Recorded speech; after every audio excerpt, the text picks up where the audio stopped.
Puji nama Tuhan. Shalom semuanya. Belum senyum. Kurang senyumnya. Shalom semuanya. Oke, puji nama Tuhan. Ada sukacita, amin. Yang bersekutu boleh lempar tangannya yuk. Kita punya sukacita yang luar biasa karena Tuhan ada di tempat ini. Dia siap melawan siap kita dan kita mau ketemu sama Tuhan. Sekarang udah tanggal 1 Desember, luar biasa. Boleh tepuk tangan dulu ya, kita boleh ada hari ini. Karena Tuhan baik dan kehidupan kita, amin. Kita boleh masuk di bulan terakhir di tahun 2024. Hal yang luar biasa. Saya tadi malam tidur sampai lewat dari jam 12. Pas lewat jam udah bulan Desember. Ya kita bersyukur lah. Ada hal yang bersyukur yang sukacita keluar dari hati. Tuhan, kami bersyukur Tuhan karena Engkau Tuhan, Kau baik Tuhan. Boleh masuki bulan Desember lagi, boleh masuki akhir bulan lagi, awal bulan ya, awal bulan akhir tahun. Bersyukur sama Tuhan sepanjang tahun Tuhan Yesus memelihara kita, menyertai setiap kehidupan kita dan hari ini kita boleh ada di tempat ini. Kita memuji Tuhan, amin. Sebelum kita mulai sama-sama kita tutup kita berdoa. Ayo penuh dengan syukur Tuhan, ayo penuh dengan pujian Tuhan. Ayo penuh dengan sukacita Tuhan. Ayo penuh dengan kemenangan Bapa yang baik. Semua karena Engkau di pihak kami Bapa yang baik. Makasih Tuhan, makasih Bapa yang baik. Segala pujian syukur Tuhan, hormat kemuliaan kami naikkan bagi Engkau Tuhan Yesus, Raja di atas segala raja Tuhan, Juru Selamat kami yang hidup, yang gak pernah berhenti Tuhan berkarya dalam kehidupan kami Bapa yang baik. Makasih Tuhan, makasih Bapa yang baik. Kami tahu Tuhan karyamu besar Tuhan.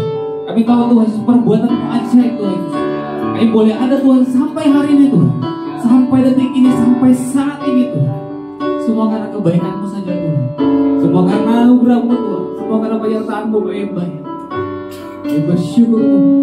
Yang punya Tuhan Allah yang luar biasa baik dalam kehidupan kami Bapak yang baik. Jangan lepaskan kami Tuhan. Jangan tinggalkan kami Bapak yang baik. Kau Allah yang ajaib, penuh kasih, penuh cinta Tuhan. Yang bersyukur Tuhan Yesus. Pimpin ibadah kami Tuhan dari awal perkataan selesai Tuhan. Boleh jalan seperti yang Kau mau Tuhan Yesus. Segala puji syukur, segala hormat bagi kemuliaan bagi nama-Mu Tuhan. Kami siap memuji, kami siap menyembah Kau Tuhan Yesus. Dalam nama Tuhan Yesus Kristus berdoa dan bersyukur, haleluya, amin. Siapa kita mau baik berdiri?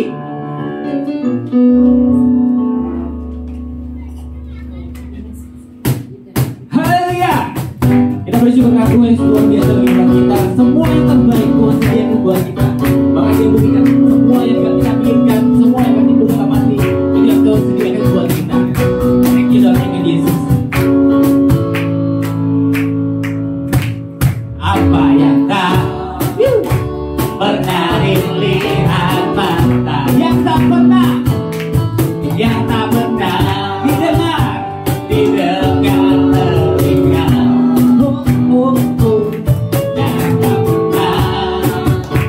Timbul di dalam hati, semua disediakannya bagi yang mengasihi Dia. Sama-sama kata apa yang tak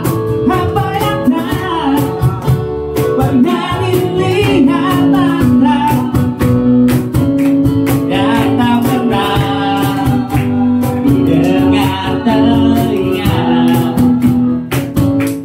yang tak pernah timbul di dalam hati, semua disediakannya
Kita percaya kalau Januari, Februari sampai bulan Desember hari ini, Tuhan melakukan segala perkara yang luar biasa.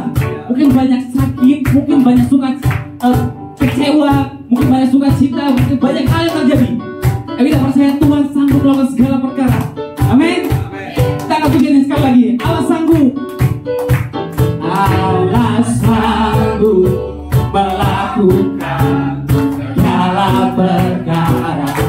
Dia luluskan dan selamanya kuasanya tidak berubah. Allah sanggup melakukan segala perkara.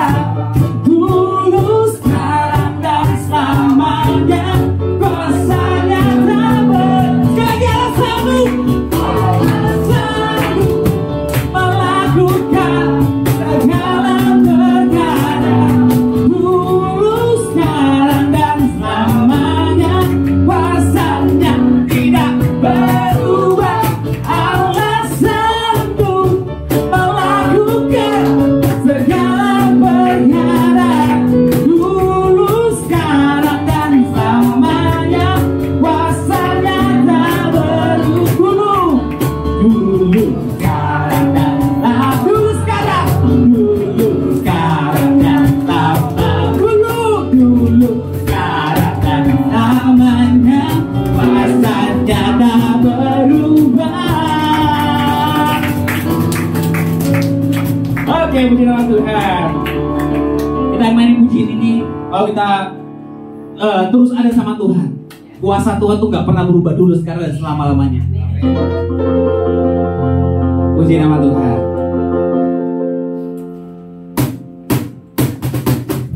Thank you Lord, thank you Jesus. Kami bersyukur Tuhan, Kau sungguh baik dan kehidupan kami Bapa yang baik.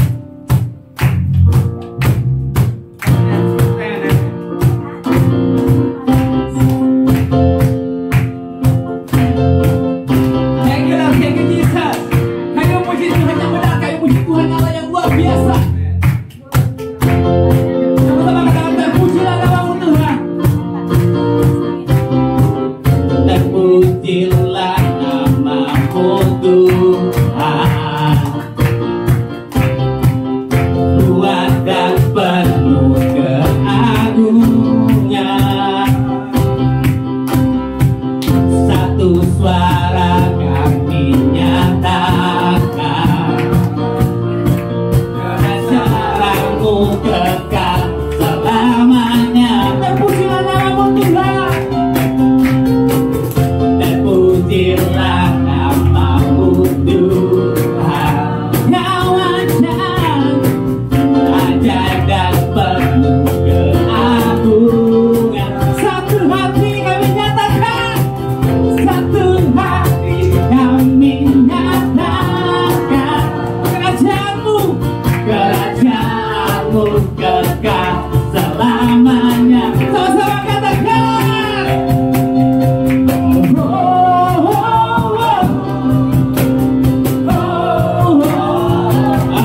Kaulah Raja atas dunia yang menghancurkan hukum dan membebaskan jiwa. Kami bersorak bertepuk tangan. Engkau Tuhan berjaya dan memerintah untuk selamanya. Sama-sama katakan, terpujilah namamu Tuhan. Terpujilah namamu Tuhan. Engkau kuat dan penuh kemuliaan. Satu suara kami nyatakan, kebesaran-Mu tetap selamanya. Sekali lagi kita terpujilah. Terpujilah namamu Tuhan.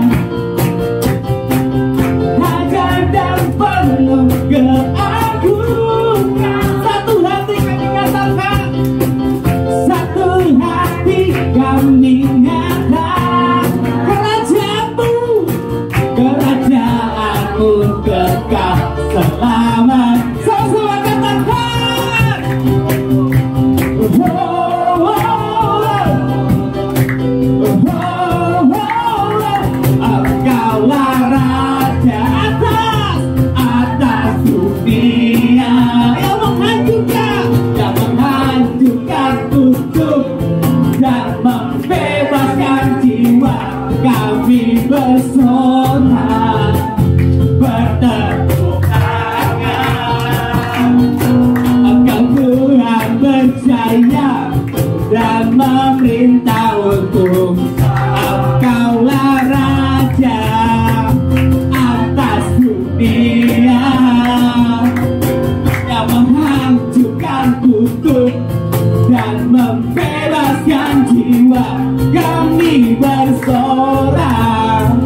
yang menghancurkan, membebaskan dan membebaskan. Kami bersorak, bertepuk tangan Lord, bertepuk tangan. Kau Tuhan, Engkau Tuhan berjaya dan memerintah untuk Engkau Raja atas dunia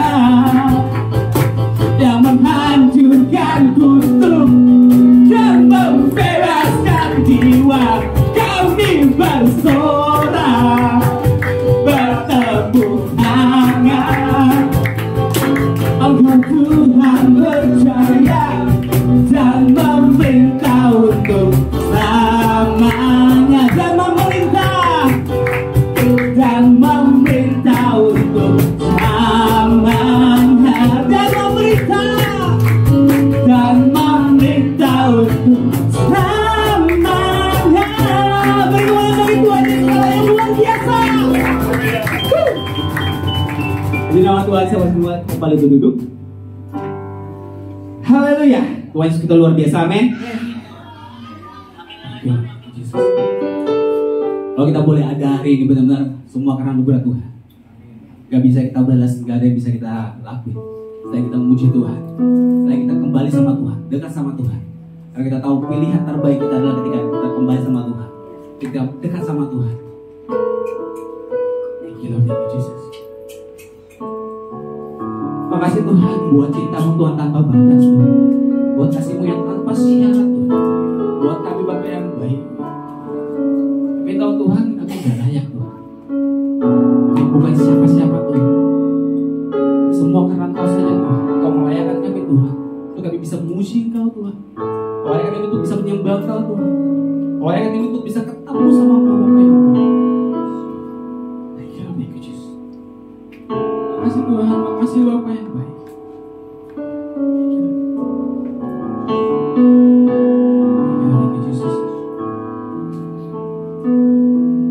Sama-sama kita mau katakan, kami mau diam sama Engkau Tuhan. Berdiam dekat Bapa, semakin indah, indah ku rasa. Aku dilayakkan untuk memuji Dia. Kudus, kuduslah Raja segala raja, Raja segala raja. Ku bernyanyi bagi Dia, korban terindah akan ku sembahkan. Pujianku naikkan, pujianku naikkan, jiwaku bersorak, aku diangkat semakin dekat dengan Bapa. Dalam hadiratnya ku rasa bahagia. Dalam hadiratnya ada damai dan sejahtera. Dalam hadiratnya ku temukan iman kekuatan. Dalam hadiratnya ku temukan kasih-Nya. Sama sekali kita pun diam sama Tuhan.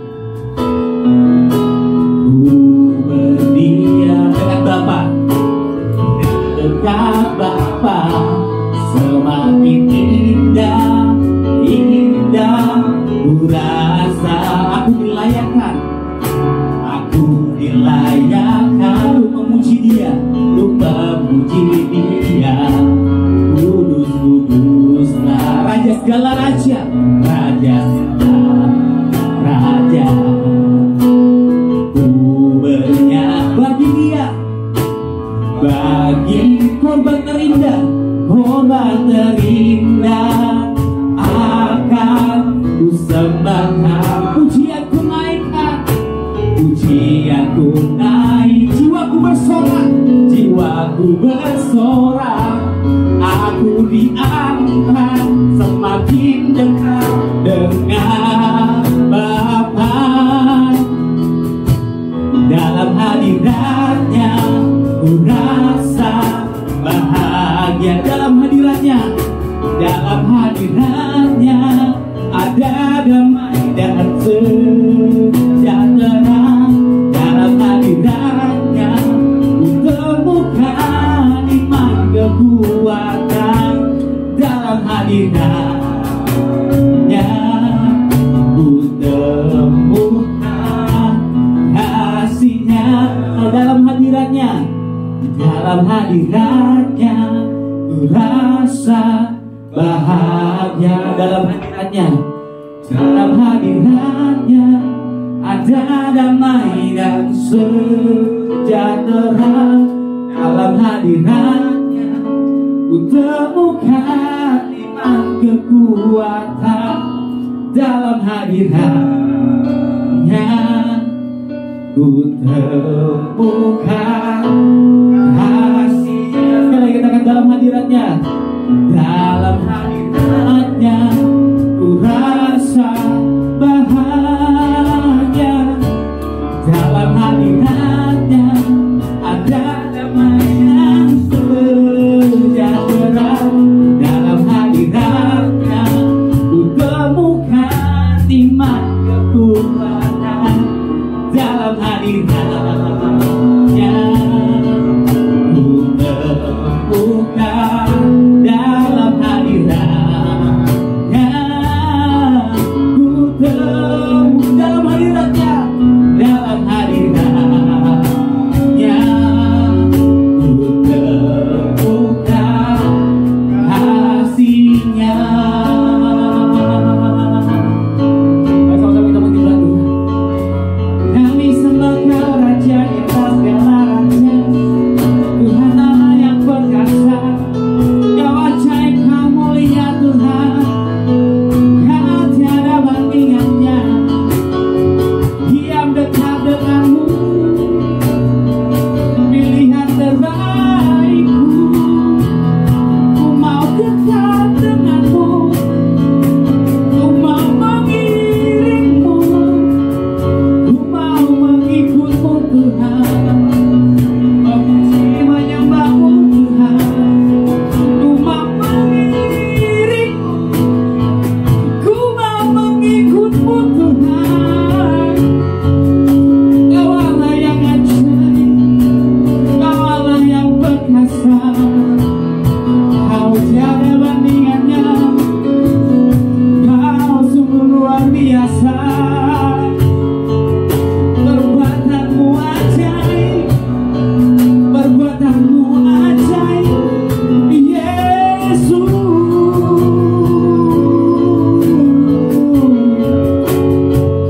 Tuhan Allahku yang perkasa, Tuhan Allahku yang mulia. Kau ajaib Tuhan, Engkau ajaib Bapa. Ini hidup kami, izinkan hati kami. Ini kami Tuhan, bawa kami denganmu. Diam dalam hadiratmu, kami mau menyembahmu, kami mau dekat denganmu, kami mau mengiringmu, kami mau mengikutmu. Yesus, terima kasih Bapa, terima kasih ya Roh.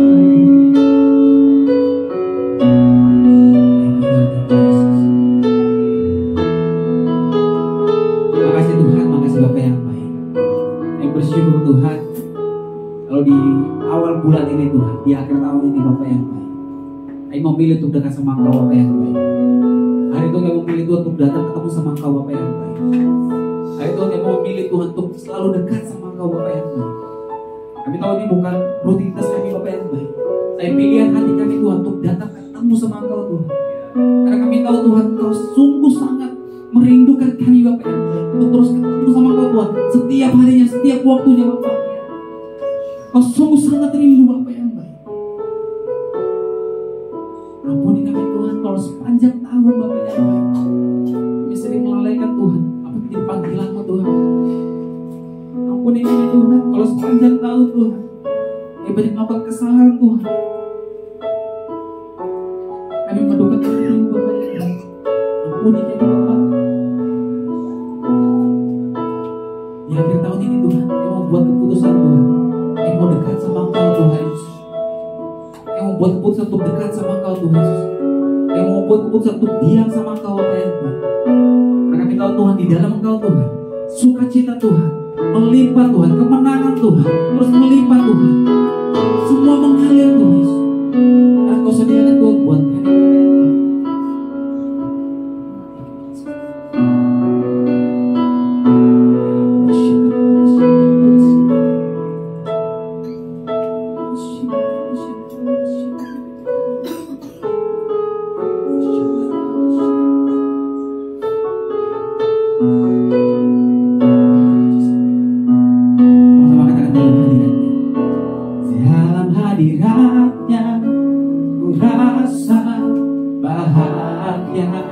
yang baik. Dalam hadiratnya ada damai dan sejahtera. Dalam hadiratnya ku temukan iman kekuatan. Dalam hadiratnya ku temukan kasih-Nya. Dalam hadiratnya kita udah apa-apa. Dalam hadiratnya ku rasa bahagia. Dalam hadiratnya ada damai dan sejahtera. Dalam hadiratnya ku temukan iman kekuatan. Dalam hadiratnya ku temukan sekalian dinamakan dalam hadiratnya. Dalam hadiratnya ku rasa bahagia. Dalam hadiratnya ada damai dan sejahtera. Dalam hadiratnya ku temukan iman kekuatan. Dalam hadiratnya ku temukan kasih-Nya. Dalam hadiratnya, dalam hadiratnya ku rasa bahagia. Dalam hadiratnya ada damai sejahtera daripada Tuhan. Dalam hadiratnya ku temukan iman kekuatan. Dalam hadiratnya ku temukan. Dalam hadiratnya ku temukan. Dalam hadiratnya ku temukan kasih-Nya. Haleluya bagi Tuhan. Haleluya. Haleluya. Kami percaya dalam hadirat-Mu ada sukacita, ada damai sejahtera, ada kekuatan, ada iman, dan terutama ada kasih Tuhan yang berlimpah yang Tuhan sediakan bagi kami. Terima kasih Bapa, pagi hari ini kami rindu akan firman Tuhan. Kami sudah memuji dan menyembah Tuhan. Kami percaya Tuhan bertakhta di atas puji-pujian daripada umat-Mu. Sekarang ya Tuhan, kami buka hati kami untuk firman Tuhan, kebenaran-Mu Tuhan. Tuhan nyatakan, Tuhan sampaikan ke dalam hidup kami, ke dalam hati kami. Sebab hati kami haus, hati kami terbuka akan firman Tuhan. Firman-Mu adalah kekuatan, firman-Mu adalah penuntun, firman-Mu adalah jalan yang memberikan kami kemenangan-kemenangan, bahkan janji-janji Tuhan yang luar biasa. Terima kasih Bapa. Mari Roh Kudus urapi kami, penuhi kami, berikan kami hikmat kewahyuan, sehingga kebenaran yang kami dengar sungguh-sungguh termeterai dalam hati kami, dan jadikan kami pelaku daripada firman-Mu. Dalam nama Tuhan Yesus, kita semua yang siap dan mendengarkan firman Tuhan bersama-sama katakan amin. Haleluya, puji Tuhan. Shalom. Tuhan Yesus baik, amin. Dia Tuhan yang setia atas hidup dari kita sebagai anak-anaknya. Dia tidak pernah meninggalkan kita. Dia senantiasa menuntun, dan dia mau kita tetap hidup dalam jalan-jalannya. Ya, hari ini Bapak Ibu Saudara, kita sudah masuk di bulan yang baru, bulan Desember. Tidak terasa 2024 akan segera selesai, berakhir. Ini adalah bulan terakhir di tahun 2024. Kita bersyukur di hari pertama bulan Desember ini kita boleh beribadah. Itu semua karena anugerah dan kasih Tuhan. Oke, hari ini Bapak Ibu Saudara, saya akan menyampaikan firman dengan tema iman, pengharapan, dan kasih.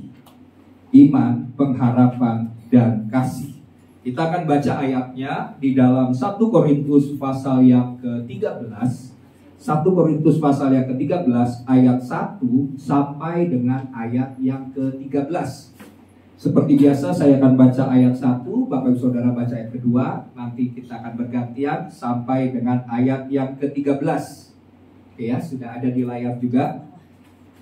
Perikopnya adalah kasih. Ayat 1, sekalipun aku dapat berkata-kata dengan semua bahasa manusia dan bahasa malaikat, tetapi jika aku tidak mempunyai kasih, aku sama dengan gong yang berkumandang dan canang yang gemerincing.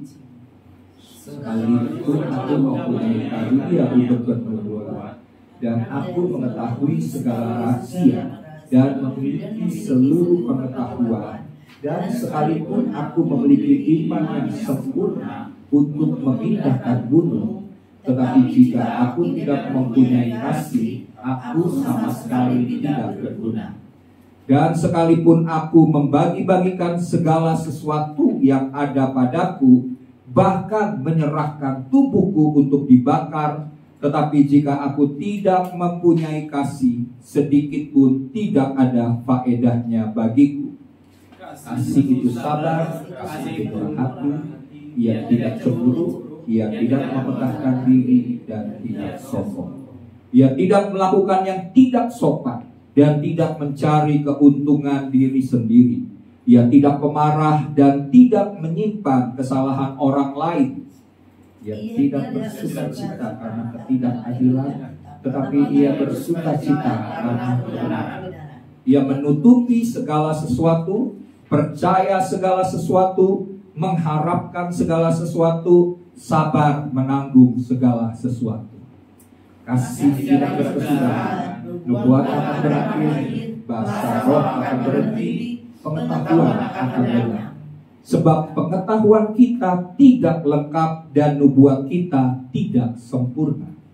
Tapi jika yang sempurna tiba, maka yang tidak sempurna itu akan lenyap. Ketika aku kanak-kanak, aku berkata-kata seperti kanak-kanak, aku merasa seperti kanak-kanak, aku berpikir seperti kanak-kanak. Sekarang sesudah aku menjadi dewasa, aku meninggalkan sifat kanak-kanak itu.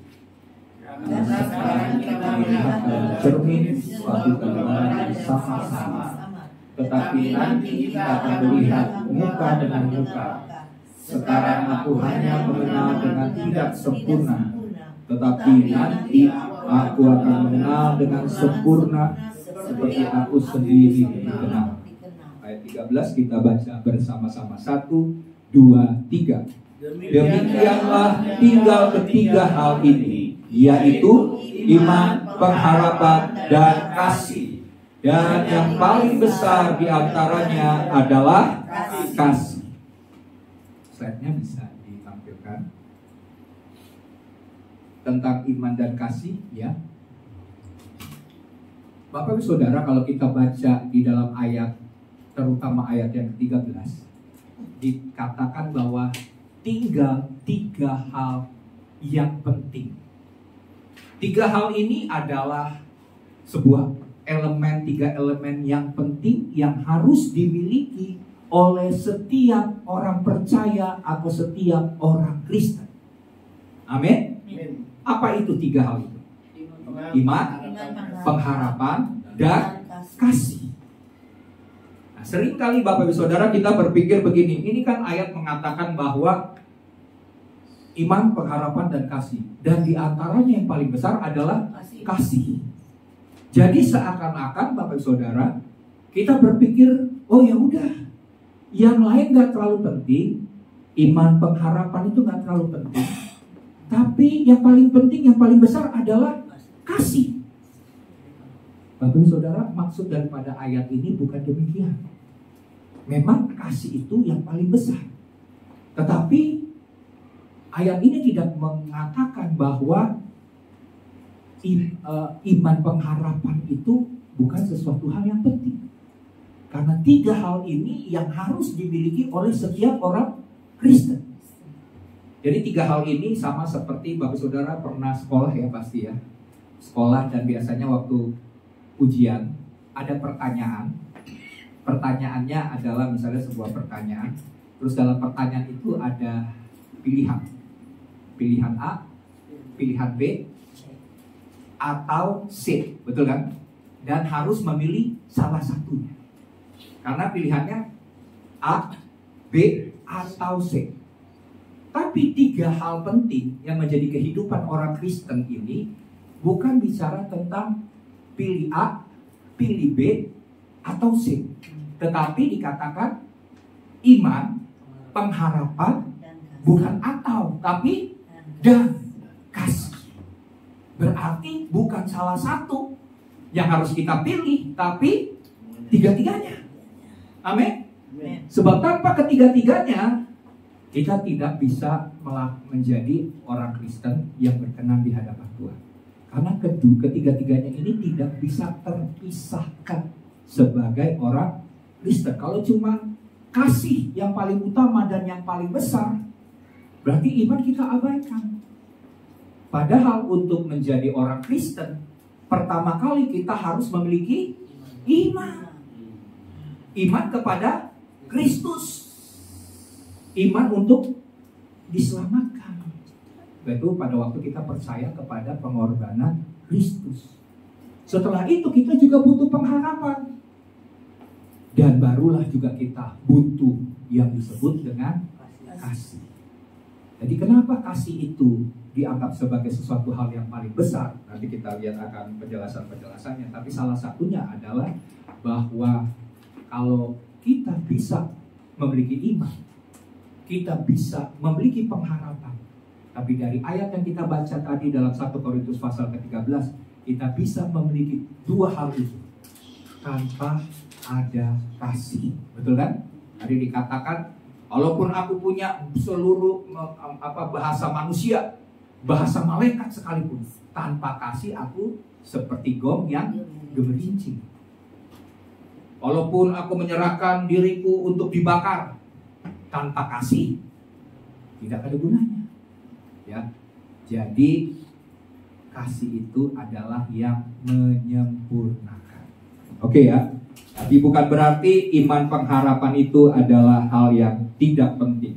Karena tiga elemen ini merupakan inti dari kehidupan orang percaya yang memainkan peranan sangat penting dalam hubungan kita dengan Tuhan dan hubungan kita dengan sesama. Ya. Jadi artinya Bapak Saudara, kita harus menjalani kehidupan sebagai orang Kristen dengan iman, pengharapan, dan kasih. Oke, slide-nya dari slide. Ya. Seperti terus dibentuk menjadi seperti Kristus, orang percaya harus memiliki yang pertama adalah iman. Ya, iman yang mengerjakan hal ajaib. Jadi yang pertama, kita harus memiliki iman yang mengerjakan hal ajaib. Kita lihat dahulu. Di dalam Kristus, iman yang teguh memungkinkan seorang percaya mengalami atau mengerjakan hal-hal yang ajaib. Ya, jadi di sini kita tahu bahwa iman itu adalah dasar. Ya. Pertama, kita harus memiliki iman. Waktu kasih karunia Allah diberikan, disediakan bagi setiap orang yang percaya, kita harus memiliki iman sehingga kita diselamatkan. Jadi yang pertama, kita harus punya iman untuk diselamatkan, yaitu percaya akan pengorbanan Kristus. Tetapi Bapak Saudara, iman kita itu harus terus bertumbuh. Ya, tidak cukup kita memiliki iman karena kita sudah diselamatkan, ya udah cukup. Enggak. Di dalam Lukas pasal 18 ayat 8, bisa ditampilkan ayatnya. Lukas 18 ayat 8.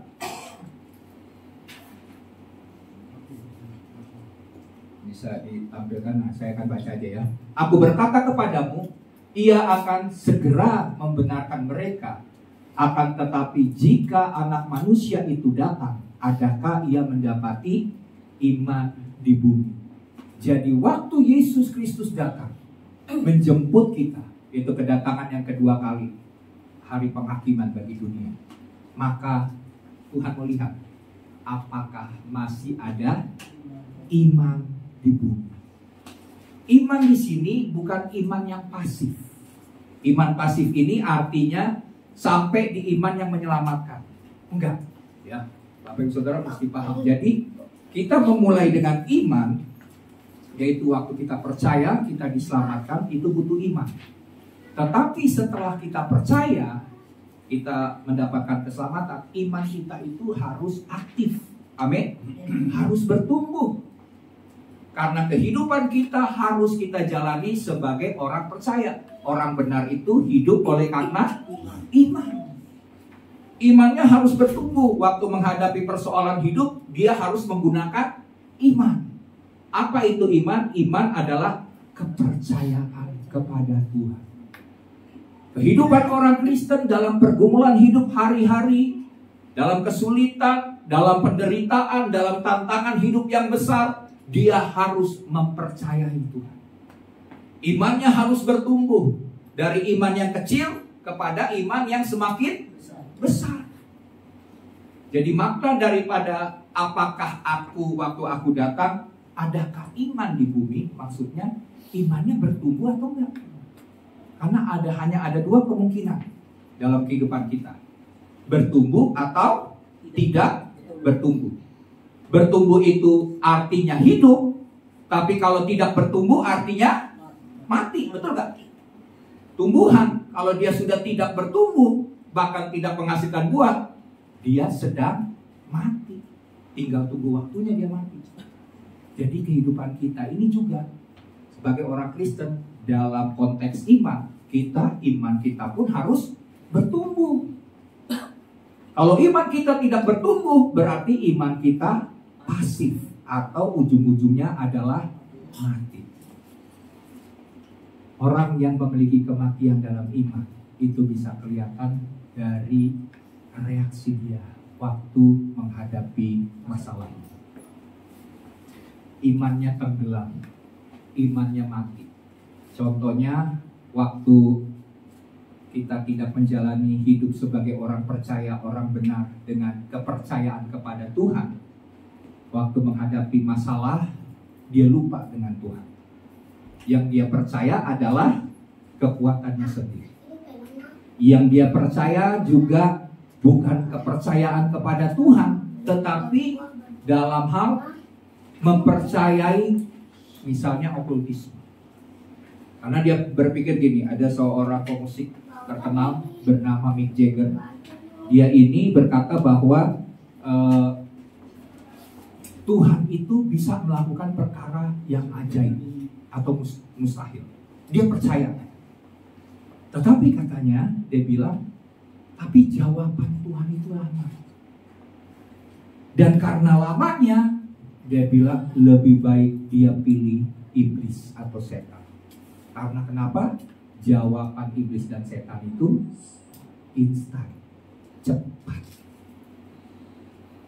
Nah, inilah kita bisa lihat kalau orang Kristen sudah tidak lagi mempercayai Tuhan, menunggu jawaban Tuhan yang sangat lama, kita pakai cara cepat. Kita cari orang pintar, Ya, kita cari misalnya dukun untuk mendapatkan kekayaan, untuk mendapatkan kesuksesan, untuk mendapatkan kenaikan jabatan. Itu menandakan bahwa iman kita sedang tenggelam, mati.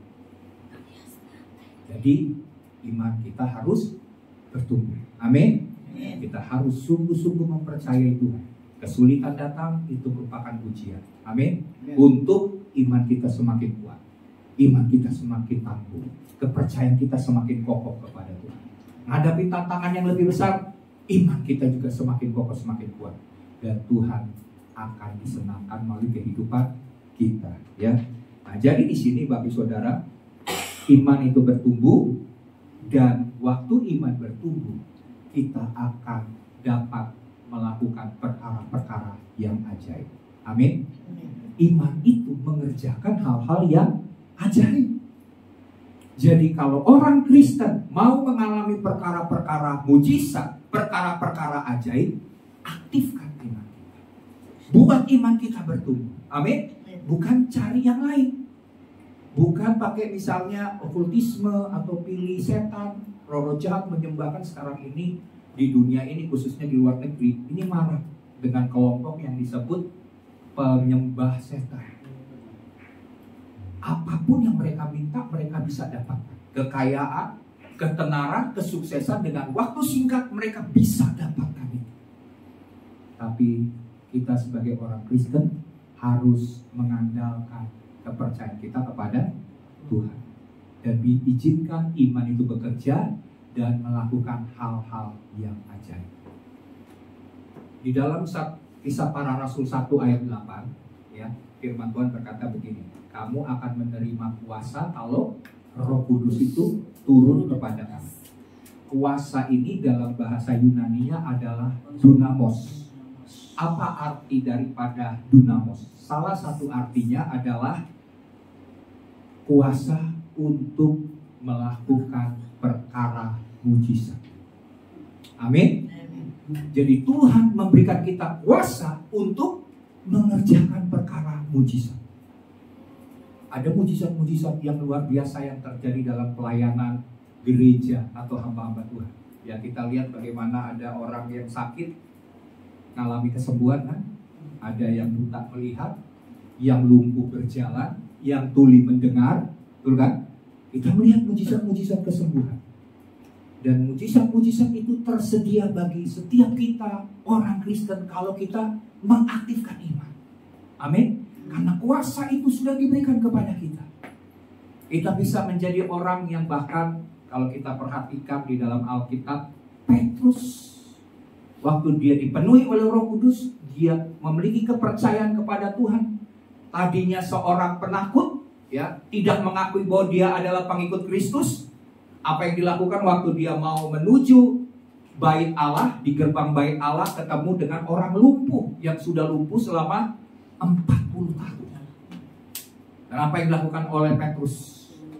Dia berkata begini, emas dan perak aku tidak punya, tetapi demi nama Yesus Kristus orang Nazaret itu, bangkit dan berjalanlah.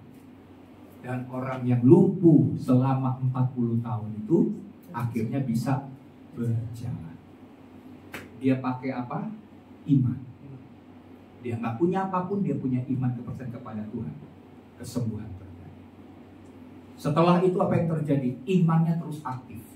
Sehingga Alkitab mencatat bayangannya orang-orang sakit itu dikumpulin di sepanjang jalan di mana Petrus akan lewat.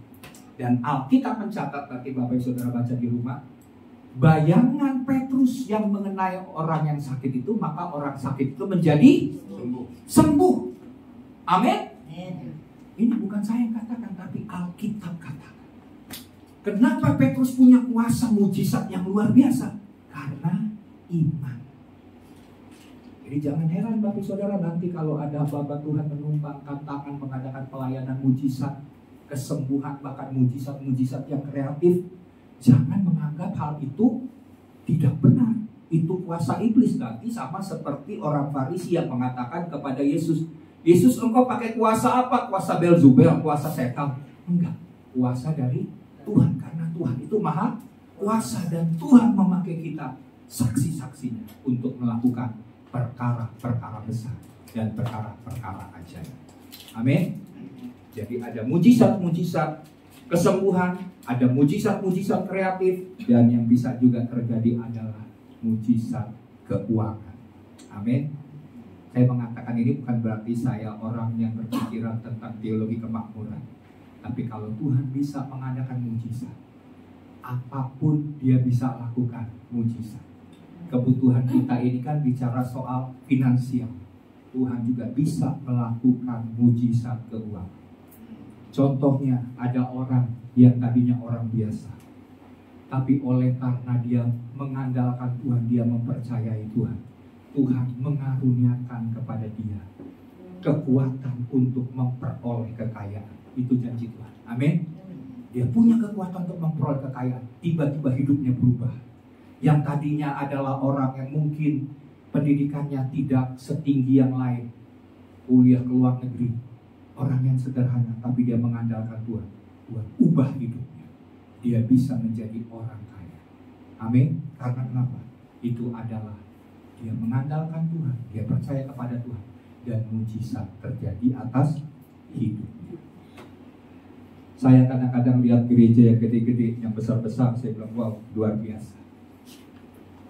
Saya hanya melihatnya dari sisi begini. Hamba Tuhan itu punya iman untuk mengerjakan hal-hal yang dahsyat luar biasa. Jadi mujizat itu banyak loh ya. Jangan bicara soal hanya kesembuhan, tapi kita membangun sebuah tempat yang besar, misalnya bikin sekolah misi terbesar di Indonesia, itu juga butuh iman. Dan itu perkara mujizat, perkara ajaib yang diberikan Tuhan kepada hamba-hamba Tuhan yang bersandar, bersarah, dan bergantung kepada Tuhan. Kadang-kadang saya bilang, Tuhan, saya juga pengen punya iman yang besar. Amin. Kita semua harus bertumbuh iman menjadi besar. Ya. Nah, oke. Jadi kita lihat begini. Dalam ayat 1-3 ini dinyatakan tentang iman yang memindahkan gunung. Amin. Kan kita sudah baca ayatnya tadi ya. Dalam ayat 3 dikatakan begini. Saya akan bacakan.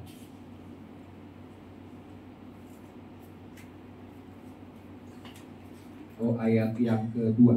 Sekalipun aku mempunyai karunia untuk bernubuat dan aku mengetahui segala rahasia dan memiliki seluruh pengetahuan, ya, punya segala rahasia, punya seluruh pengetahuan, berarti dia orang yang cerdas, pintar, punya pengetahuan. Orang kan di dunia ini pengen cari pengetahuan, ya, karena dia pikir dengan banyak pengetahuan dia akan menjadi pintar dan bisa menjadi kaya, berhasil dan sukses.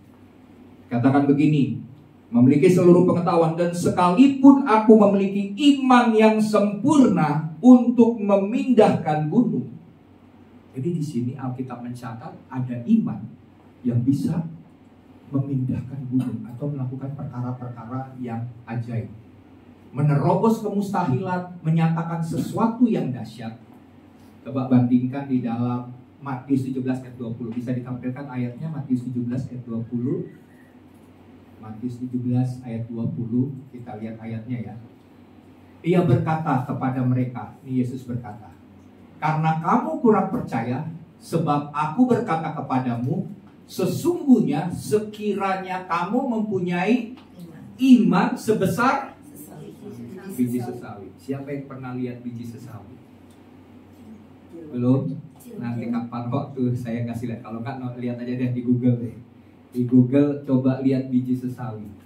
Itu kecil, bahkan seperti apa ya, butiran, pokoknya kecil sekali. Ya, selasi masih lebih besar. Sesawi itu lebih kecil lagi. Ya. Sebesar biji sesawi saja kamu dapat berkata kepada gunung ini, pindah dari tempat ini ke sana. Maka gunung ini akan pindah dan tak akan ada yang mustahil bagi. Ini siapa yang berkata-kata? Tuhan Yesus. Kalau Tuhan Yesus berkata-kata, kira-kira dia berdusta atau berbohong? benar kan? Dia pasti berkata hal yang benar. Tuhan berkata, kita punya iman untuk memindahkan gunung. Kita menganggap bahwa oh ini Pak, ini kan gunung ini bukan gunung secara fisik. Gunung persoalan, gunung sakit penyakit, gunung pergumulan. Iya, saya tahu itu bisa dibilanglah gunung-gunung lah. Tapi yang dimaksud ini adalah hal yang fisik. Karena dikatakan waktu kamu berkata pindah gunung itu dari tempat ini ke kemana? Ke laut, Bapak Ibu Saudara. Itu bisa terjadi. Ya, saya pernah menceritakan, tapi saya ulangi lagi. Ada satu peristiwa bagaimana gunung itu bisa berpindah dari satu tempat ke tempat yang lain sampai sekitar 3 km. Namanya Gunung Maka yang di Israel. Nanti Bapak Ibu Saudara yang pernah ke Israel tanya, ada nggak satu gunung yang pernah pindah? Itu sejarah mencatat. Saya lupa Gunung Maka, lupa bahas namanya ya. Tapi itu pernah terjadi. Jadi kita punya iman melakukan hal-hal yang ajaib. Ya. Jadi kalau, coba nih satu deh ayat. Mungkin saya nggak catat, kita tolong catat. Coba dibuat Matius 21 ayat 21. Kenapa Yesus mengatakan bahwa kita bisa memindahkan gunung fisik itu? Jadi ini bicara soal fisik, bukan rohani. Matius 21 ayat 21 dikatakan begini. Yesus menjawab mereka, aku berkata kepadamu sesungguhnya jika kamu percaya dan tidak bimbang, kamu bukan saja akan dapat berbuat apa yang kuperbuat dengan pohon ara itu. Apa yang diperbuat Yesus terhadap pohon ara? Suatu kali Yesus lapar, betul kan? Terus dia pengen makan buah dari pohon ara yang dia lewatin itu. Ternyata pohon ara itu tidak berbuah. Apa yang dilakukan oleh Yesus?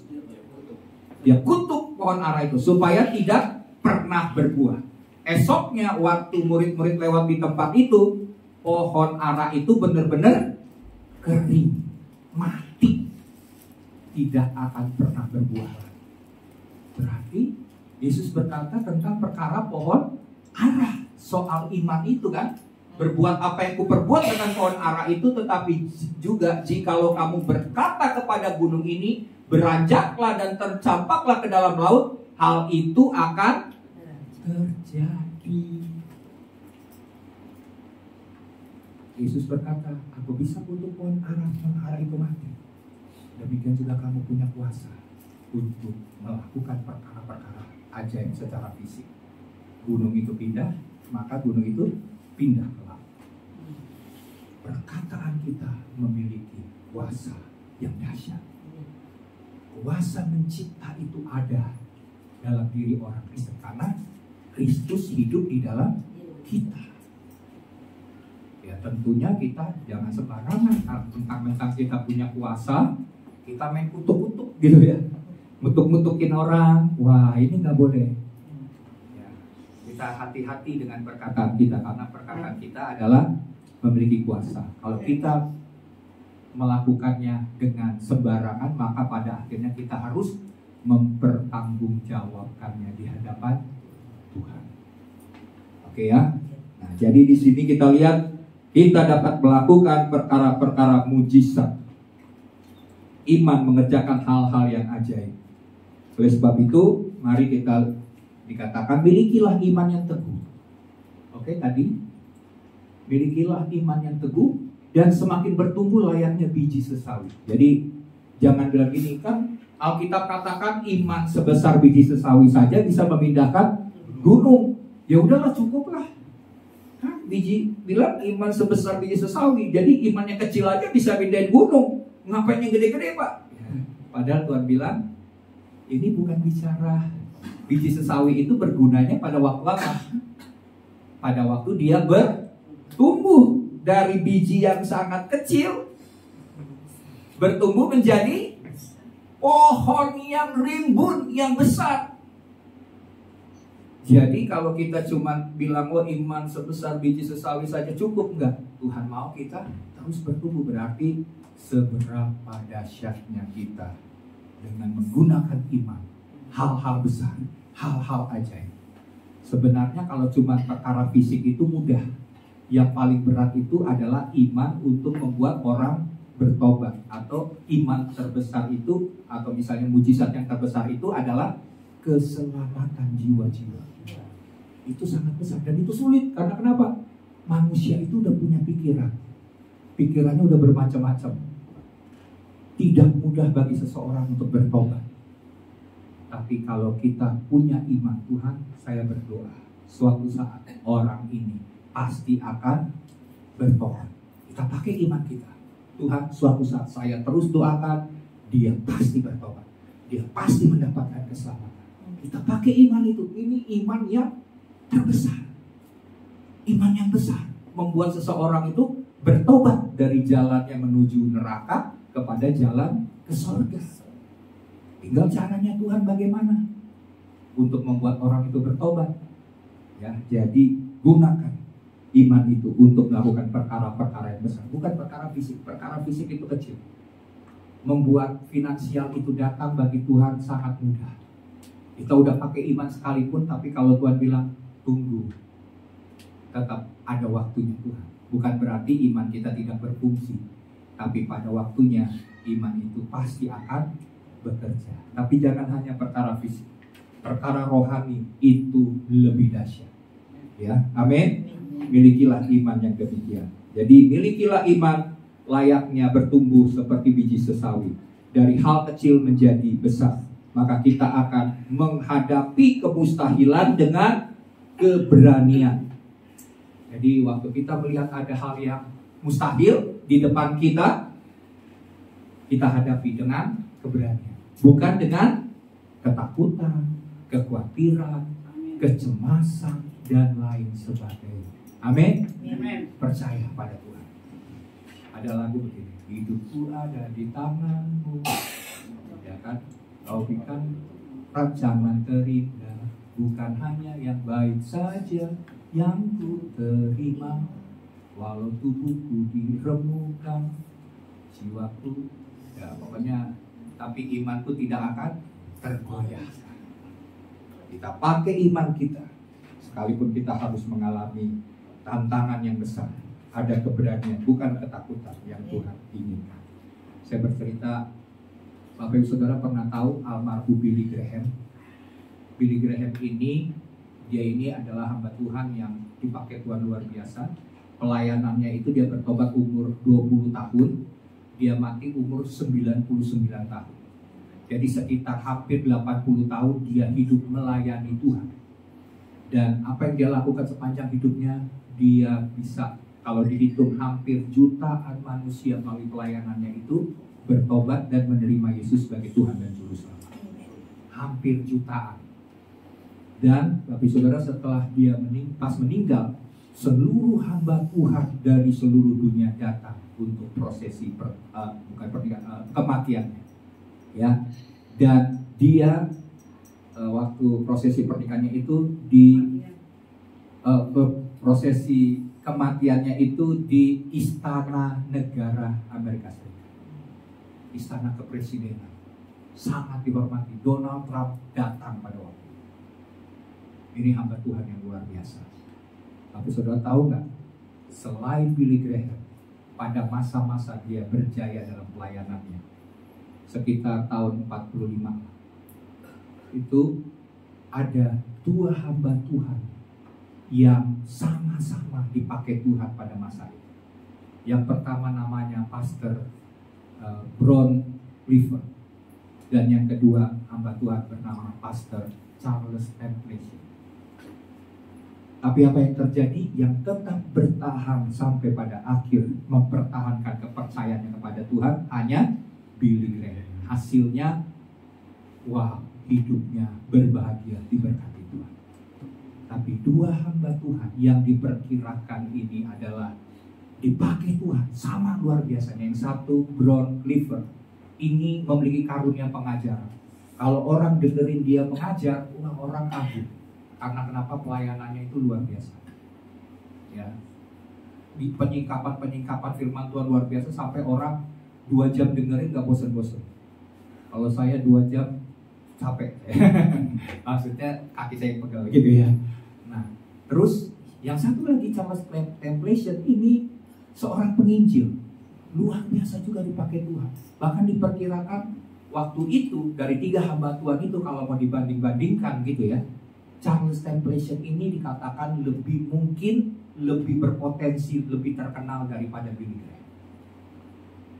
Tapi yang satu, Brown Clifford, mati, meninggalkan pelayanan. Dia punya karunia pengajaran, tapi suatu kali dia berkata begini, aduh, jadi hamba Tuhan sulit ya, banyak masalah, keuangan juga pas-pasan, gak cukup.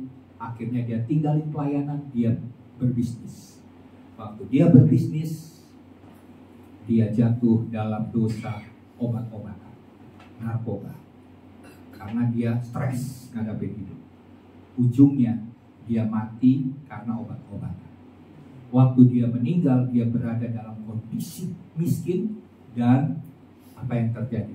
Untuk beli peti matinya saja, teman-temannya harus bantuin bayarin untuk peti matinya dan semua acara pemakamannya.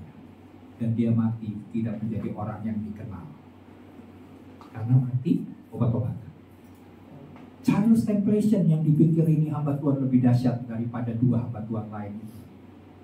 Dia yang tadinya penginjil, suatu hari dia berpikir begini, Yesus, engkau itu benar-benar Tuhan atau bukan Tuhan? Dia bertanya akan hal itu. Dan ujungnya bukan hanya bertanya begitu, ujungnya dia menjadi orang ateis. Ateis berarti tidak lagi percaya adanya Tuhan. Coba bayangin, dari orang punya iman yang luar biasa, penginjilan, pelayanannya luar biasa, tiba-tiba menjadi orang yang tidak lagi percaya adanya Tuhan, ateis. Dan sampai akhir hidupnya dia mati dengan tidak mempercayai adanya Tuhan. Dipakai Tuhan, tapi bisa berubah seperti itu. Jadi di sini kita lihat bahwa orang, mengapa kedua hamba Tuhan ini bisa mati dalam kematian yang mengenaskan? Karena dia tidak membuat imannya bertumbuh. Kalau kita merasa kita dipakai Tuhan, tapi kalau kita tidak bertumbuh dalam iman, ujungnya siapapun kita yang punya pemakaian Tuhan yang luar biasa kasih kita juga bisa terhilang. Ya, oke. Jadi di sini kita lihat iman. Yang kedua, kasih yang menyempurnakan. Ya, dalam ayat 4 dan 8 yang kita sudah baca tadi, kita lihat slide-nya, iman saja itu tidak cukup. Kita harus juga hidup di dalam kasih yang menyempurnakan. Paulus mengajarkan bahwa kasih lebih besar dari iman dan harapan. Artinya Bapak Saudara, kita dapat memiliki iman yang besar dan kita punya pengharapan yang kokoh. Tadi di dalam ayat 4 dan 8 nanti Bapak Ibu baca di rumah kembali. Punya iman yang kokoh bisa memindahkan gunung. Punya pengharapan yang kuat, yaitu dia punya seluruh pengetahuan, seluruh bahasa dia miliki. Dia punya harapan bahwa hidupnya akan sukses, tapi tanpa didasari oleh kasih. Jadi kasih menyempurnakan iman dan pengharapan kita. Kasih itu adalah tindakan nyata dari kehidupan orang percaya atau orang Kristen. Ya, jadi di sini kita mau supaya kasih itu kan sifat dari Allah. Kasih itu kekal. Jadi kasih adalah bagian yang harus ada dalam perjalanan kehidupan kita yang memiliki iman dan pengharapan dalam Kristus. Oke, saya lanjut. Ayat 4 dan 7 menyebutkan, bukan slide yang tadi, menyebutkan tentang karakter kasih yang kita miliki di dalam Kristus, mulai dari sabar hingga ketekunan menanggung segala sesuatu. Coba saya sampaikan sedikit. Dikatakan begini, kasih itu sabar, kasih itu murah hati. Tahu ya, murah hati ya. Terus ia tidak cemburu. Tidak cemburu berarti apa? Pak, saya cemburu loh. Kalau misalnya istri saya dikejar-kejar laki-laki lainnya, cemburu gitu. Masa nggak boleh? Kan dibilang kasih tidak cemburu. Cemburu ini maksudnya cemburu yang berlebihan, ya kan? Itu nggak boleh. Kasih itu percaya, betul kan?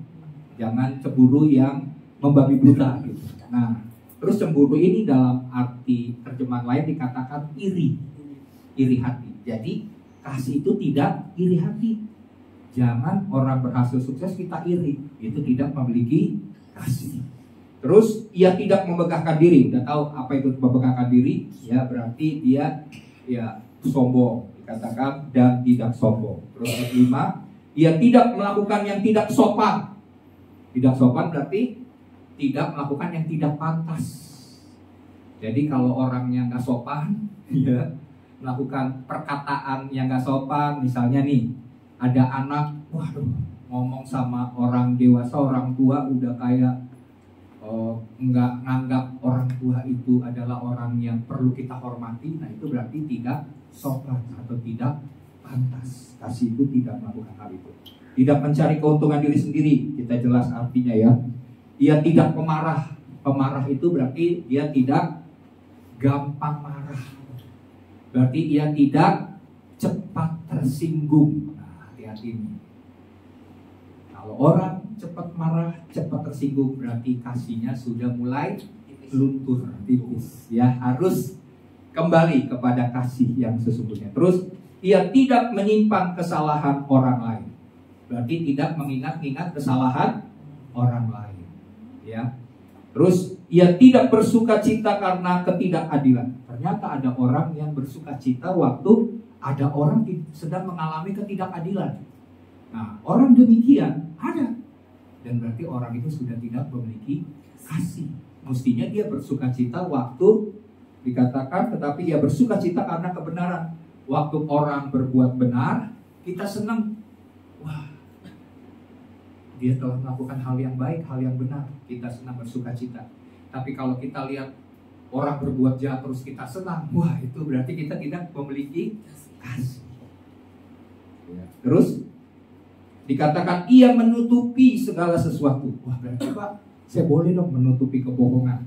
Kan dikatakan kasih itu menutupi segala sesuatu.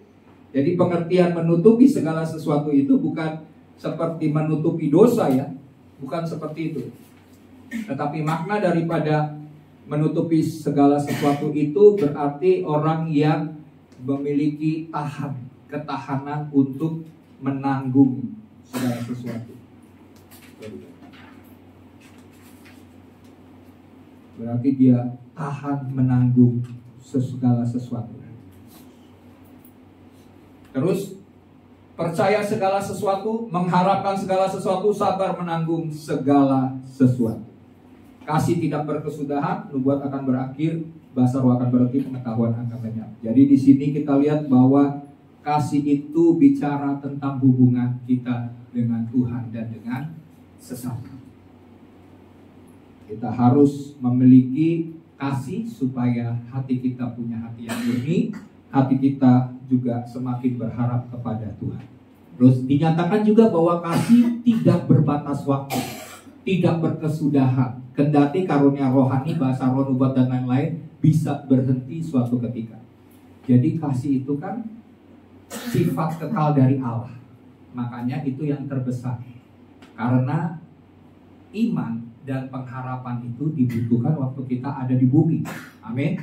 Waktu kita kembali ke sorga, kita udah gak butuh lagi iman. Kita udah gak butuh lagi pengharapan. Karena iman dan pengharapan dibutuhkan waktu kita ada di bumi dalam pergumulan yang berat.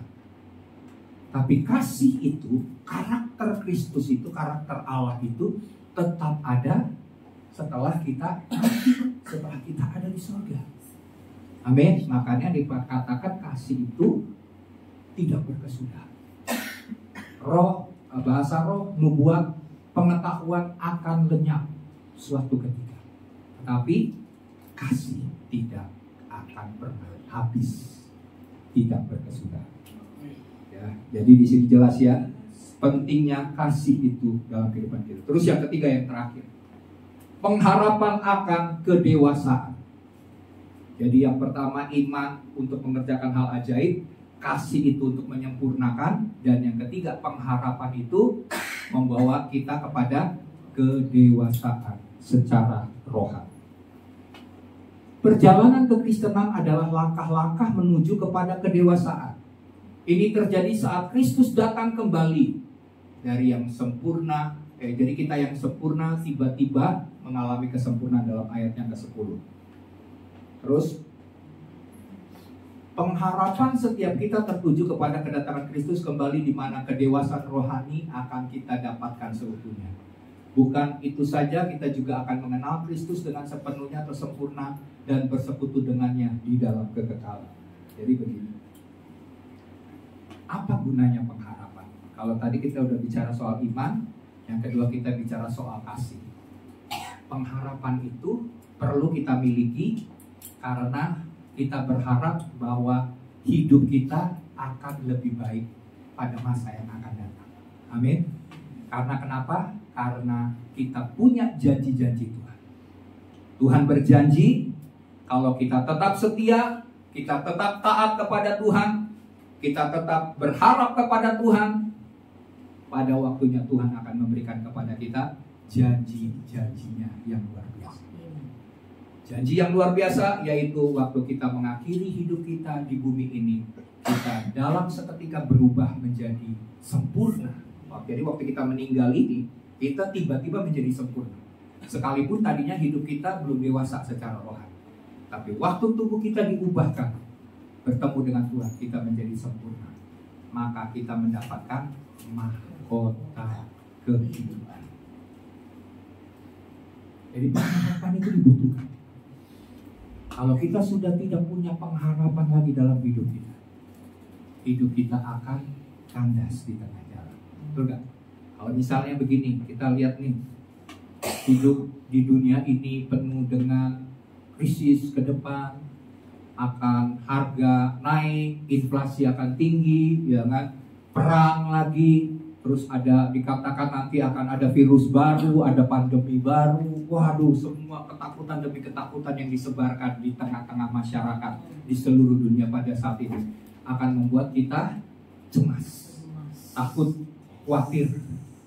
Nah, kalau kita tidak lagi punya harapan untuk mendapatkan hidup yang lebih baik di depan kita, saya yakin banyak orang akan berakhir dengan bunuh diri. Ya kan?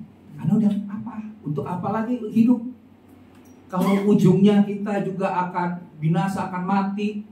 Udah bekerja keras, sudah cari uang sebanyak-banyaknya, dalam seketika uang bisa habis.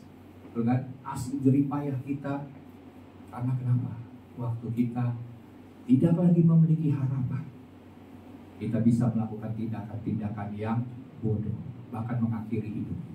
Tapi kalau kita punya pengharapan dalam Kristus, kita tahu ujung hidup kita bukan di dunia ini, tapi hidup kita akan mengalami kesempurnaan, kedewasaan pada waktu Kristus datang. Dan janji Tuhan pasti digenapi atas hidup kita. Jadi pentingnya pengharapan itu adalah kita tidak kandas oleh karena penderitaan yang kita alami. Ya. Tuhan sudah memberikan kepada setiap kita, contohnya talenta, betul kan? Ada yang diberikan 5, ada yang diberikan 2, ada yang diberikan 1. Tuhan mau kita juga punya pengharapan dalam hal mengerjakan dan mengembangkan. Jadi begini, saya tutup nih, karena waktunya udah mau ini. Saya diingatkan oleh Roh Kudus. Ini bicara soal talenta, perumpamaan talenta. Setiap kita kan orang Kristen diberikan talenta. Amin. Alkitab katakan ada yang diberikan 5, ada yang diberikan 2, ada yang diberikan 1. Yang 5 mengembangkan, ya kan? Jadi 10. Yang 2 mengembangkan jadi 4. Yang 1 ini lain sendiri. Dia tidak apa? Tidak mengembangkan. Jadi perlu digarisbawahi.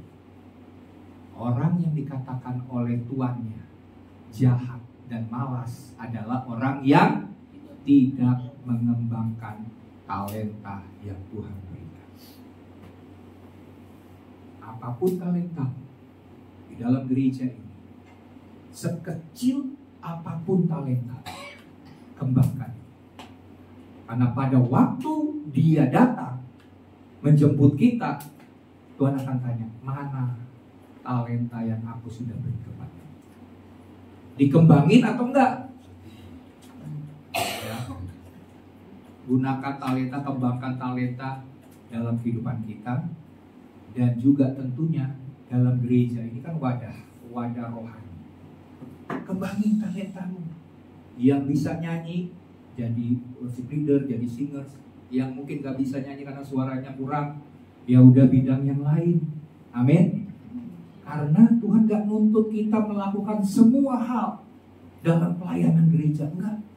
Semua punya porsi, semua punya bagian. Yang Tuhan tuntut hanyalah talentamu apa. Aku berikan talenta, kembangin gak talenta? Oh, saya udah pelayanan ini Tuhan, saya sudah tambah di situ, saya sudah sibuk dari hari Senin sampai Senin lagi, saya udah pelayanan. Terus kata Tuhan, oh saya nggak lihat talenta yang kamu kembangkan itu dari apa yang aku berikan itu nggak ada.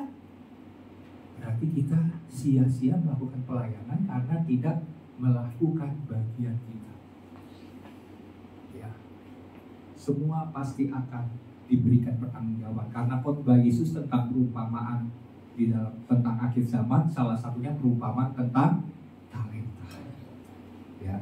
Nah, jadi di sini yang satu tidak mengembangkan, berarti imannya tidak bertumbuh. Tuhan berikan iman itu harus bertumbuh untuk mengerjakan hal-hal dahsyat dan ajaib.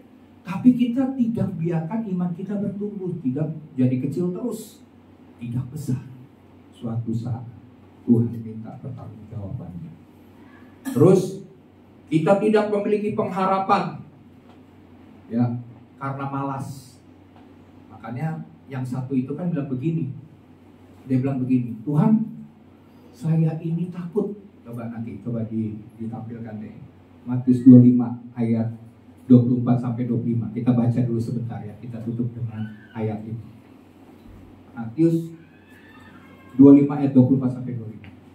Kini datanglah juga hamba yang menerima 1 talenta itu dan berkata, Tuhan, aku tahu bahwa Tuhan adalah manusia yang kejam dan menuai di tempat Tuhan tidak menabur, dan yang memungut dari tempat di mana Tuhan tidak menanam. Karena itu aku takut dan pergi menyembunyikan talenta Tuhan itu dalam tanah. Ini terimalah kepunyaan Tuhan. Terus jawab tuannya, hai kamu hamba yang jahat dan malas. Jadi kamu sudah tahu bahwa aku menuai di tempat di mana aku tidak menabur, dan memungut dari tempat di mana aku tidak menanam. Karena itu sudahlah seharusnya uangku itu kau berikan kepada orang yang menjalankan uang. Belum selesai. Supaya sekembaliku aku menerimanya serta dengan bunganya. Sebab itu ambillah talenta itu daripada dia dan berikanlah kepada orang yang mempunyai 10 talenta itu. Jadi dikatakan begini, dia tidak mengembangkan karena takut. Padahal Tuhan mau harus dikembangkan. Banyak kan orang gak mau pelayanan, mengembangkan karena alasannya salah satunya takut. Padahal Tuhan mau kita terus bertumbuh. Terus yang kedua, yang membuat tuannya itu marah kepada hambanya, dia itu kan hamba ya. Hamba dipercayakan talenta. Kalau kamu nggak mau, ya udah berikan aja kepada yang mau mengerjakannya untuk berbunga. Tapi dia bilang, aku tahu bahwa tuanku itu kejam. Karena kejamnya pemahaman dia kejam karena memungut sesuatu yang bukan dia tanam. Dia cuma mau menuai. Nah, kan dianggap kejamnya karena hal itu. Berarti yang kedua, kenapa hambanya ini yang punya 1 talenta itu dikatakan jahat dan malas? Dia punya persepsi yang salah tentang tuannya. Kenapa salah? Dia menganggap tuannya kejam. Alasan disebut kejam karena memungut sesuatu yang tidak ditanam. Padahal dari peristiwa orang yang diberikan 5 talenta, waktu dikembangin, tuannya berkata apa? Hai hambaku yang baik dan setia, masuklah dalam perjamuan yang kusediakan bagimu. Berarti tuannya ini kejam, jahat, ganas, atau baik? Baik. Waktu dia kembangin, ya kamu dapat bonus. Oke, kamu baik, setia, kamu sudah kembangin apa yang aku percayakan. Aku telah menyediakan sebuah tempat perjamuan yang baik bagi kamu. Tapi si tuan, si hamba yang punya 1 talenta ini menganggap tuannya itu kejam. Ngambil sesuatu yang saya kembangin, minta hasilnya. Salah persepsi. Hati-hati jemaat Tuhan.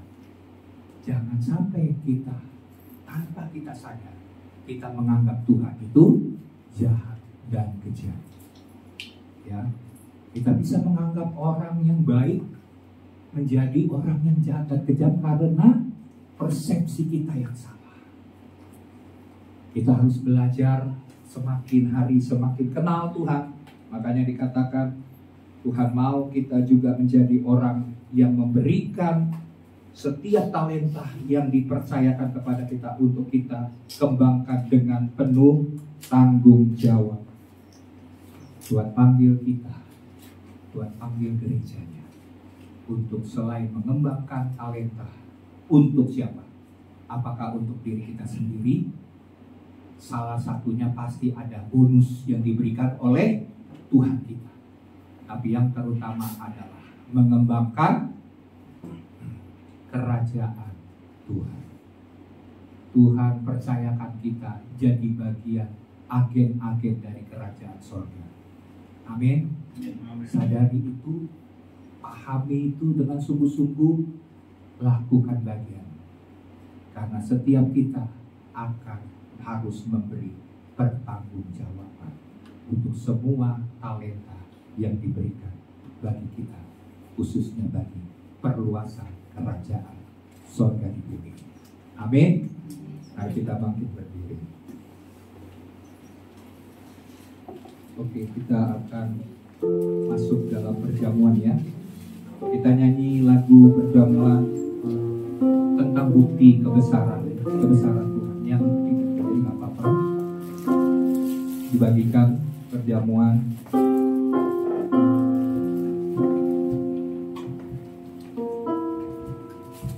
Sebelum kita nyanyikan lagu ini, yaitu bukti kebesaran Tuhan, sadari hidup kita ini adalah tanda ajaib daripada Tuhan.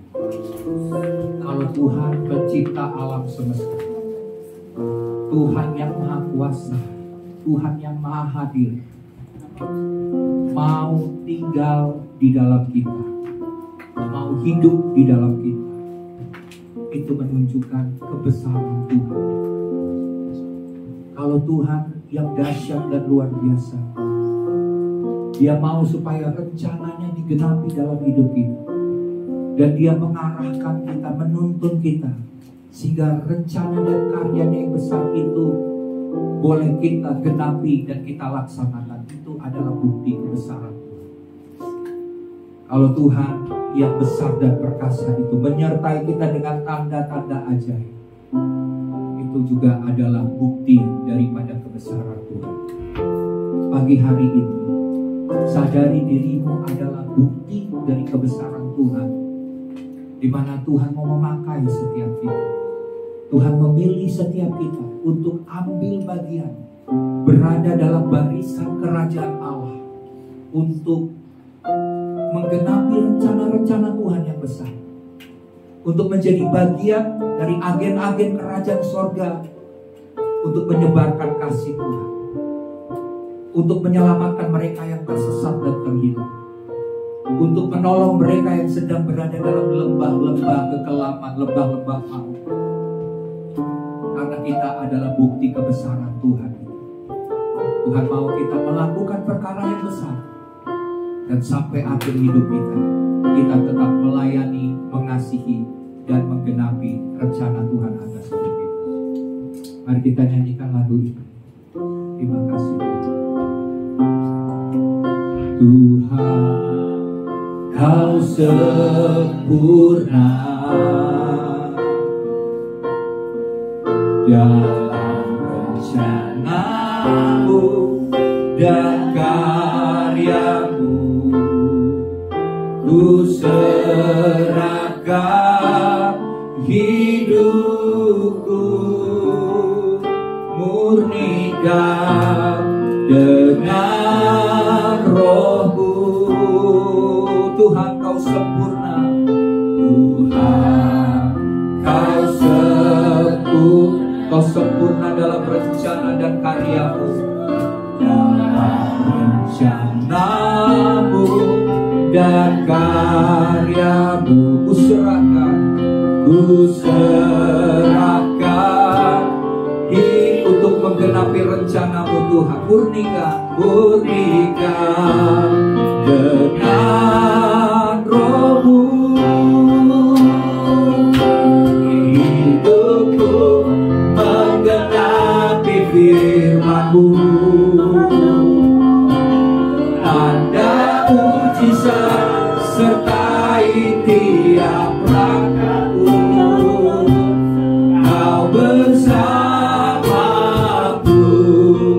di dalamku, jadi bukti kebesaran-Mu. Mari kita bangkit berdiri, katakan Tuhan Kau sempurna. Haleluya. Tuhan Kau sempurna dalam rancangan-Mu,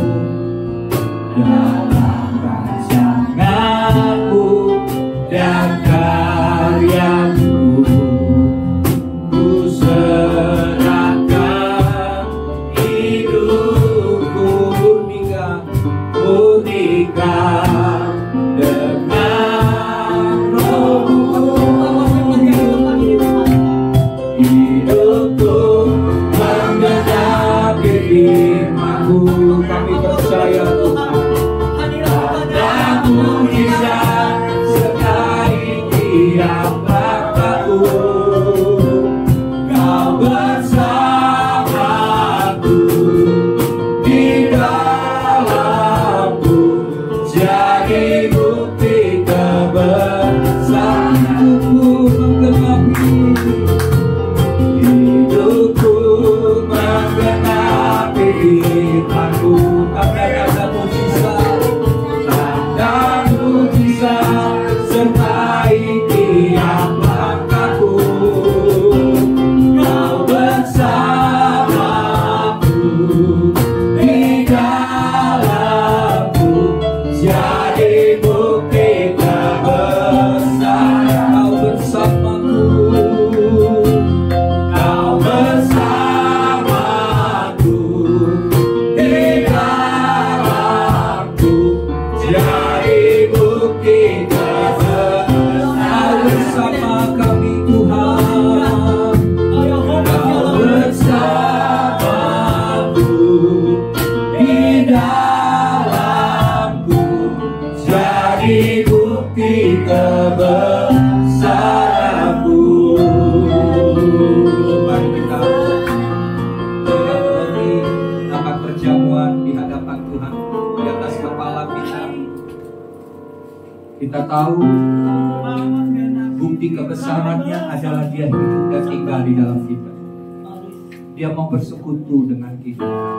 Kita hidup dalam Tuhan, Tuhan hidup dalam kita.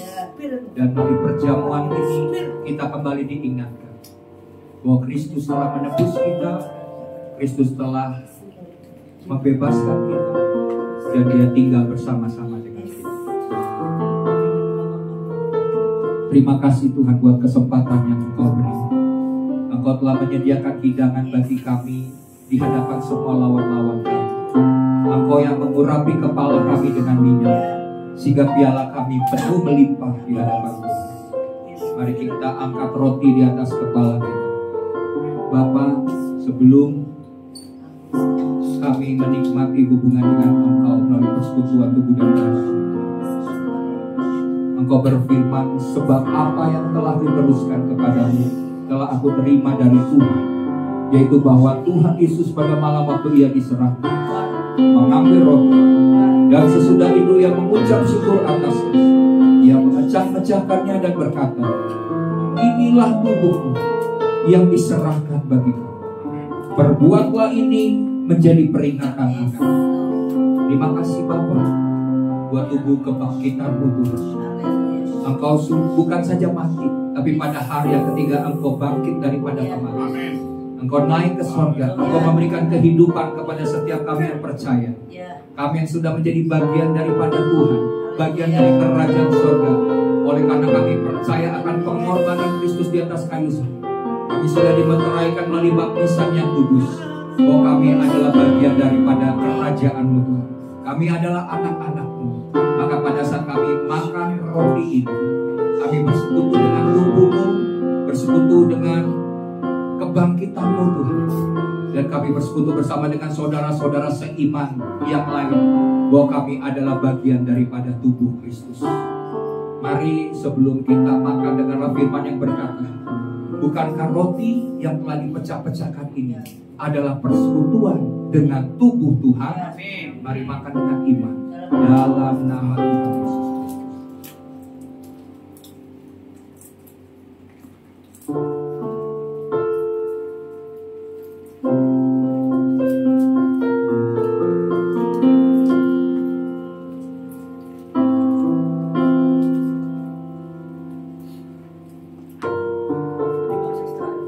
Mari kita angkat cawan di atas kepala kita.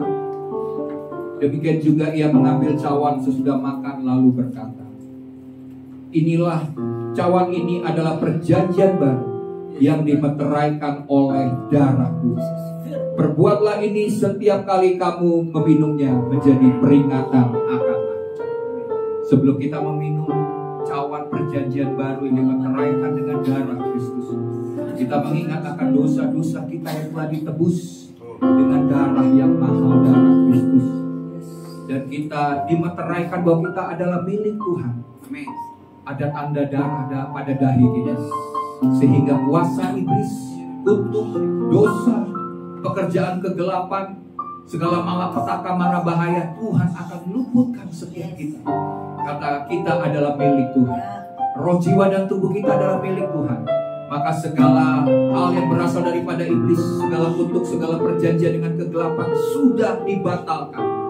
Sebab kami punya perjanjian yang baru yang dimeteraikan dengan darah Kristus Yesus. Terima kasih Tuhan, kami terima cawan perjanjian baru, dan olehnya kami naikkan ucapan syukur ini sebagai peringatan, sebagai perjanjian dengan Tuhan. Mari kita minum cawan perjanjian baru yang dimeteraikan dengan darah Kristus dalam nama Tuhan Yesus.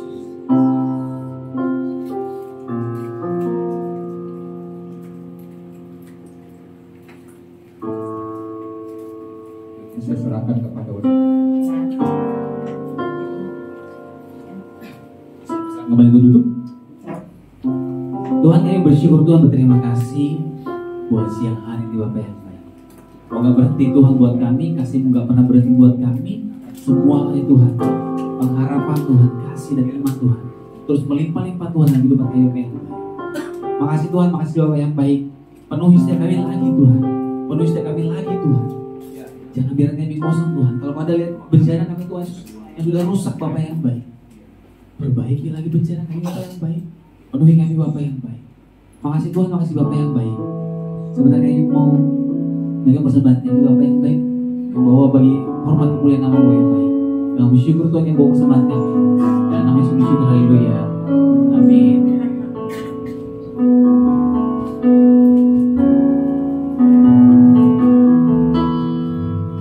Saudara mendengar dengan firman Tuhan. Amin.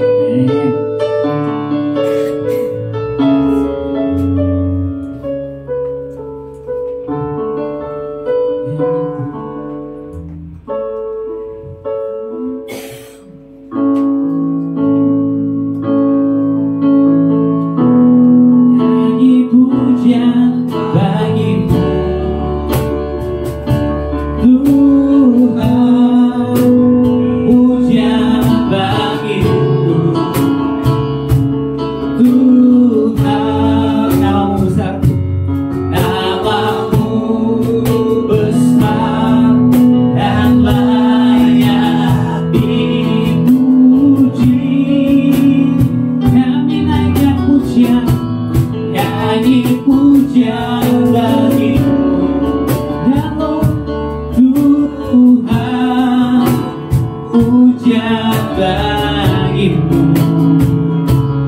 pujian Tuhan. Namamu besar dan layak dipuji. Nyanyi puji bagimu Tuhan, bagimu pujian bagimu Tuhan, sebab namamu besar, namamu yang layak besar dan layak dipuji. Namamu besar, namamu besar dan layak dipuji. Bapa, di penghujung daripada ibadah kami ini, kami mau membawa doa-doa kami, doa syafaat permohonan kami di hadapan Tuhan. Tuhan, kami bersyukur kami ada sampai hari ini karena anugerah-Mu. Tuhan, lanjutkan kasih setia-Mu bagi kami. Kami percaya penyertaan Tuhan itu sempurna atas hidup kami. Kami bawa jemaat, rekan-rekan kami, saudara-saudara seiman yang sakit Tuhan. Tuhan, jamah hidup mereka. Nyatakan kesembuhan-Mu Bapa. Sembuhkan mereka yang sakit. Lepaskan, bebaskan mereka yang berbeban berat. Beri kekuatan kepada mereka yang sedang mengalami pergumulan. Kami percaya bahwa di dalam Tuhan ada kemenangan, ada jalan keluar. Oleh sebab itu Bapak juga memberkati akan mereka yang sedang mengalami masalah keuangan Tuhan. Tuhan berikan terobosan, Tuhan berikan mujizat, Tuhan berikan perkara-perkara besar dalam hidup mereka, sehingga mereka luput Tuhan dari segala hal yang jahat yang berasal daripada iblis dan kegelapan Tuhan. Kami juga berdoa Tuhan bagi mereka anak-anak yang sekolah yang kuliah Tuhan. Tuhan berikan hikmat, berikan kecerdasan, sehingga mereka mampu menyelesaikan sekolah kuliahnya dengan mendapatkan nilai-nilai yang terbaiknya Tuhan. Sehingga masa depan mereka kami percaya ada dalam tangan Tuhan, dan masa depan mereka adalah masa depan yang cerah. Kami juga berdoa Tuhan bagi mereka yang bekerja, berikan mereka kesetiaan, integritas. Mereka bekerja dengan sebaik-baiknya melakukannya untuk Tuhan. Kami percaya apa yang mereka tabur, apa yang mereka lakukan dalam pekerjaan dengan baik, maka mereka akan menuai hasil-hasil yang baik dalam kehidupan mereka. Kami serahkan segala pergumulan masalah daripada seluruh jemaat-Mu Tuhan. Kami percaya pada saat mereka datang dalam keadaan lemah, mereka akan pulang dengan mendapatkan kekuatan yang baru yang Tuhan berikan bagi setiap kami. Mereka yang datang dalam keadaan sakit, Tuhan sembuhkan dengan cara Tuhan yang dahsyat dan ajaib. Mereka yang sedang mengalami masalah-masalah Tuhan, kami percaya ada jalan keluar di dalam Kristus. Karena Tuhan adalah sumber segala sesuatu yang kami butuhkan dan kami perlukan. Terima kasih Bapa. Kami juga berdoa memberkati akan bangsa dan negeri kami, pemerintah kami, dari tingkat pusat sampai dengan tingkat daerah. Tuhan, kami bersyukur jika pada beberapa hari yang lalu Tuhan kami telah melaksanakan pesta demokrasi dengan memilih pemerintah Tuhan di wilayah-wilayah, di daerah-daerah Tuhan masing-masing. Kami percaya hasil keputusan itu berasal daripada Tuhan. Sebab pemimpin yang Kau pilih adalah pemimpin yang akan memimpin bangsa kami. Apapun keputusan yang akan terjadi di masa depan kami tahu Tuhan bekerja, Tuhan campur tangan mendatangkan kebaikan. Terima kasih Bapa.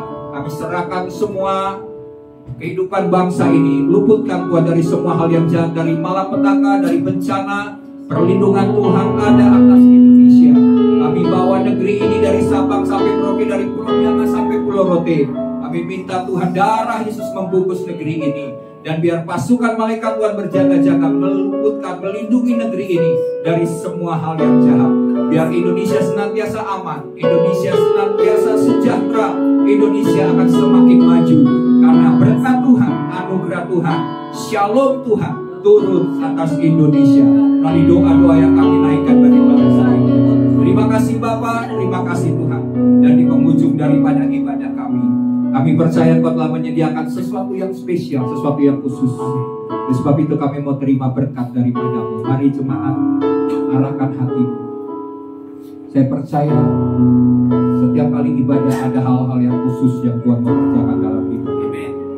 Hari ini saya percaya Roh Kudus akan bekerja dengan caranya yang lebih dahsyat dan lebih ajaib atas hidup ini. Mari serahkan hidupmu kepada Tuhan. Roh Kudus akan melawat kita hari ini.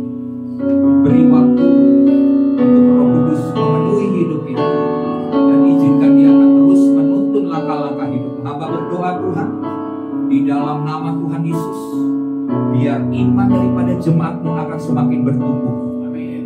Biar pengharapan kami di dalam Tuhan tidak pernah lemah Tuhan, tapi semakin kokoh.